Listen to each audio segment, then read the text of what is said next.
চন্দনপুর নামে এক ছোট্ট সবুজে ঘেরা গ্রামে বাস করত গোপাল নামে এক দরিদ্র রাখাল বালক। বয়স মাত্র 12 বছর। ছোটবেলাতেই বাবা মাকে হারিয়েছিল সে। এরপর গ্রামের এক দয়ালু বুড়ি ঠাকুমা তাকে নিজের নাতির মতো মানুষ করেছিলেন। সংসারে অভাব ছিল, কিন্তু ভালোবাসার কোনো অভাব ছিল না। প্রতিদিন ভোরে সূর্য ওঠার আগেই গোপাল গরু ছাগল নিয়ে মাঠে চলে যেত। সারাদিন রোদে জলে পরিশ্রম করত আর সন্ধ্যায় সামান্য মজুরি নিয়ে বাড়ি ফিরত। সেই টাকায় কোনো রকমে দুবেলা খাবারের ব্যবস্থা হতো। একদিন বিকেলে গোপাল মাঠে গরু চড়াচ্ছিল। দূরে সোনালি ধানের ক্ষেত বাতাসে দুলছিল। ঠিক তখন গ্রামের বড় চাষি মহেশ কাকা তার পাশ দিয়ে যাচ্ছিলেন। ওরে গোপাল, আজ তো তোর গরুগুলো অনেক দূরে চলে গেছে। ঠাকুমা কেমন আছেন রে? ভালো নেই কাকা, কয়েকদিন ধরে জ্বরে ভুগছেন। বুদ্ধিমশাই বলেছেন ওষুধ লাগবে, কিন্তু আমার কাছে টাকা নেই। আহারে, আমারও এখন হাতে টাকা নেই বাবা।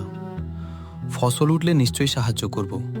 তুই মন খারাপ করিস না, ঈশ্বর নিশ্চয়ই কোনো পথ দেখাবেন। মহেশ কাকা চলে গেলেন, কিন্তু গোপালের বুকের ভেতরটা আরো ভারী হয়ে উঠল। সে আকাশের দিকে তাকিয়ে মনে মনে বলল, হে ভগবান, আমার নিজের জন্য কিছু চাই না, শুধু আমার ঠাকুমাকে ভালো করে দাও। সন্ধ্যা ঘনিয়ে এলে সে গরুগুলো নিয়ে বাড়ি ফিরল।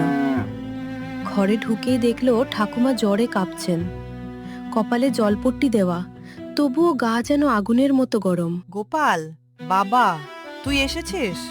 আজ কিছু খাবার জুটেছে? তুমি এসব ভেবো না ঠাকুমা, আমি সব ব্যবস্থা করব, তুমি শুধু একটু বিশ্রাম নাও। কিন্তু ঘরের হাঁড়িতে এক মুঠো চালও ছিল না।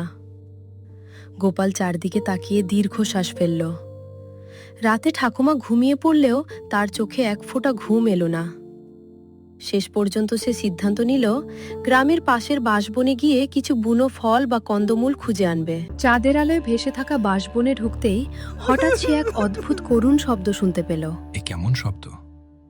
কে যেন কাঁদছে। সাহস করে শব্দের দিকে এগিয়ে গেল সে। কিছু দূর গিয়ে দেখল একটি ছোট্ট সাদা খরগোশ কাঁটা ঝোপে আটকে ছটফট করছে। তার পা থেকে রক্ত ঝরছে। গোপাল এক মুহূর্তও দেরি করল না। নিজের হাতে কাঁটা সরিয়ে সাবধানে খরগোশটিকে মুক্ত করল। কাঁটা তার নিজের হাতেও বিঁধল, তবুও সে থামল না। খরগোশটি মুক্ত হওয়ার সঙ্গে সঙ্গেই চারদিকে উজ্জ্বল আলো ছড়িয়ে পড়ল।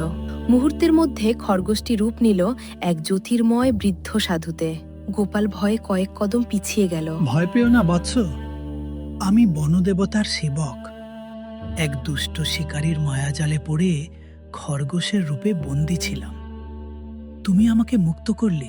আমি তো শুধু একটা অসহায় প্রাণীকে বাঁচিয়েছি। এটাই তো সত্যিকারের দয়া। বলো, এত রাতে তুমি এখানে কেন?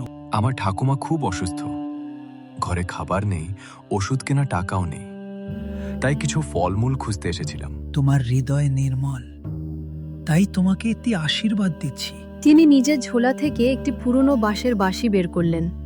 এই বাঁশি সাধারণ বাঁশি নয়, দিনে মাত্র একবার বাজাতে পারবে। তখন সত্যিকারের প্রয়োজনের একটি ইচ্ছা পূরণ হবে। কিন্তু লোভের জন্য ব্যবহার করলে এর আশীর্বাদ অভিশাপে পরিণত হবে। আমি কথা দিচ্ছি, কখনো লোভ করব না। সাধু আশীর্বাদ করে অদৃশ্য হয়ে গেলেন। গোপাল ছুটে বাড়ি ফিরল। ঠাকুমার পাশে বসে বাঁশিতে ধীরে ফু দিল। হে আশ্চর্য বাঁশি, আমার ঠাকুমাকে সুস্থ করে দাও, আমাদের ঘরে যেন আর অভাব না থাকে। সঙ্গে সঙ্গে পুরো ঘর এক মায়াবী আলোয় ভরে গেল। মিষ্টি সুরে বাতাস কেঁপে উঠল। কিছুক্ষণের মধ্যেই ঠাকুমার জ্বর কমে গেল। গোপাল, আমার শরীরটা যেন অনেক হালকা লাগছে। পরদিন সকালে তারা দেখল ঘরের কোণে একটি বড় মাটির হাঁড়ি ভর্তি চাল, ডাল, সবজি আর ফল রাখা আছে। এগুলো এলো কোথা থেকে? ঈশ্বর আমাদের সাহায্য করেছেন। দিন কেটে যেতে লাগলো। গোপাল প্রতিদিন আগের মতোই পরিশ্রম করত। বাঁশিটি সে খুব কম ব্যবহার করত। শুধু যখন সত্যিই কোনো বড় প্রয়োজন হতো তখনই বাঁশি সাহায্য নিত। একদিন গ্রামের এক গরিব মায়ের ছোট ছেলে খুব অসুস্থ হয়ে পড়ল। ওষুধ কেনার টাকা ছিল না। গোপাল সেদিন নিজের জন্য কিছু না চেয়ে বাঁশি বাজিয়ে বলল, এই শিশুটি যেন সুস্থ হয়ে ওঠে, আমাদের গ্রামে বৃষ্টি হোক। পরদিনই ছেলেটি সুস্থ হয়ে গেল। সেই রাতেই কালো মেঘে আকাশ ঢেকে গেল। ঝুম বৃষ্টি নেমে মাঠ, পুকুর, নদী সব ভরে গেল। গ্রামের সবাই আনন্দে নেচে উঠল। কিন্তু কেউ জানতো না এই আশ্চর্য ঘটনার পেছনে রয়েছে গোপালের জাদুর বাঁশি। এই খবর একসময় গ্রামের লোভী জমিদার রঘুনাথের কানে পৌঁছালে।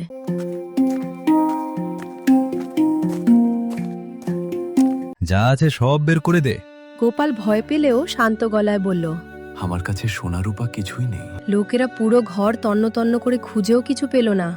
শেষে তারা বাঁশিটি খুঁজে পেল। রঘুনাথ হাসতে হাসতে বলল, এই পুরনো বাঁশিটাই বুঝি তোমার গুপ্তধন। সে সঙ্গে সঙ্গে বাঁশিতে ফু দিল। আমার ঘর সোনা দিয়ে ভরে যাক। মুহূর্তের মধ্যেই আকাশ কালো হয়ে গেল। ঝড় শুরু হলো। সোনা তো এলুই না, বরং জমিদারের বিশাল ধানের গোলা ভেঙে পড়ল। তার লুকিয়ে রাখা অন্যায়ভাবে আদায় করা ধন সম্পদ চারদিকে ছড়িয়ে গেল। ঠিক তখনই সেই জ্যোতির্ময় সাধু আবার উপস্থিত হলেন।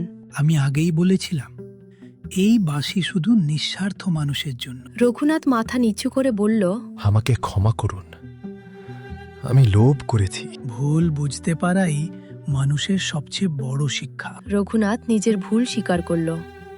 গ্রামের গরিব মানুষদের মধ্যে নিজের অনেক সম্পদ বিলিয়ে দিল। বাবা, মনে রাখিস, মানুষের সবচেয়ে বড় জাদু কোনো বাঁশি নয়, মানুষের ভালো মন। ঠিকই বলেছ ঠাকুমা। যদি মানুষের মনে দয়া থাকে তাহলে ঈশ্বর নিজেই তার পাশে থাকেন।